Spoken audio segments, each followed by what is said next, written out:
Sponsored by Crypto Miner UK. Check out the purchasing links below. Hello YouTube, today I'm going to show you how to upgrade the firmware and Bitstream on the blackMiner F1. We can see here that on Algo 1 we are currently making $6.29 profit based on 10 cents per kilowatt hour. Let's see if we can try and improve this. But before I show you this, you need to like my video and subscribe. So now it's okay? There's just one more thing you need to do, and that is to click on the bell so that you get a notification when a new video comes out. I hope it's okay. Perfect. This would mean that the blackMiner F1 is in position 7 on asicminervalue.com. If we go to the firmware section on the HashAlcoin website, you can see there's a new algo called Amoveo. So what we need to do is download this algo and also download the root file system. The root file system was updated today on the 15th December, and I'm also going to download the algo as well, which is required. We need to log into the miner using the username root and the password root. Click on upgrade and then select the rootfs image file. Click on flash image, and when it says really replace the running firmware,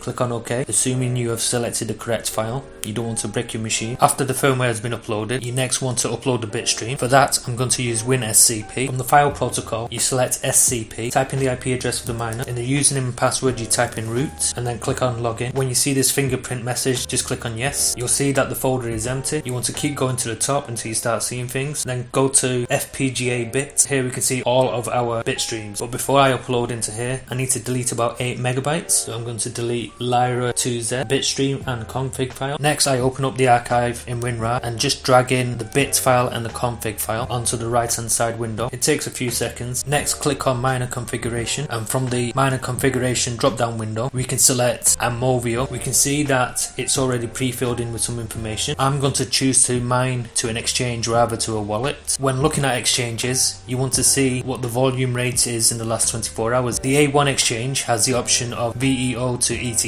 or VEO to BTC. There's no trades under BTC, it's currently under ETH at the moment. 21.5 VEO coins, which equates to 0.012 bitcoins. The next exchange that I'm looking at is qtrade.io. The last 24-hour volume is 0.3 bitcoins, so that's higher. And finally, there's another exchange called GraviX, if that's how you say it. They've just released this on their exchange and there's no volume so far, so it might be worth checking this after a few days to see if the volume levels change and then switch over to that exchange. The next thing that you need to look at is the pool to mine on. So far I found 2 pools. One is called AmoveoPool.com. The pool hash rate is 12.31 terahash per second. The one already in the miner is VOPool.pw, which has a hash rate of 24.8 terahash per second, so it's higher than the other pool. So this one would pay out more frequently. The pool fee is 2.5% versus a 1% fee. So for this I'm going to stick with the default pool. I've registered with qtrade.io. From here I'm going to go to balance, select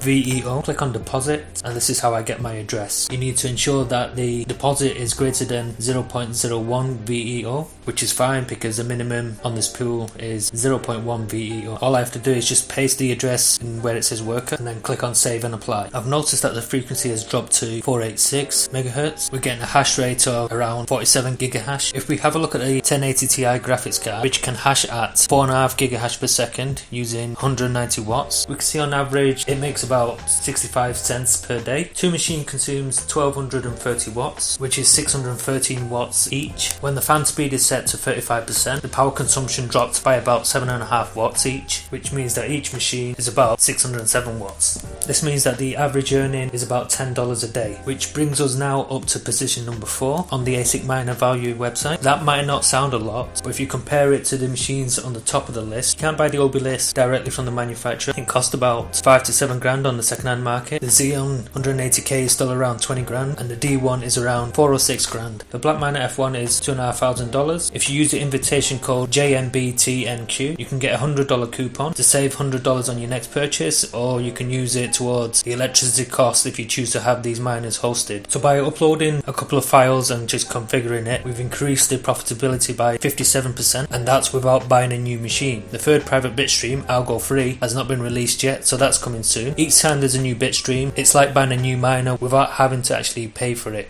If you've liked this video and found anything useful, leave a thumbs up. If you haven't done already, please subscribe and click on the bell for more notifications. And could you also like my Facebook page? And I'll see you next time.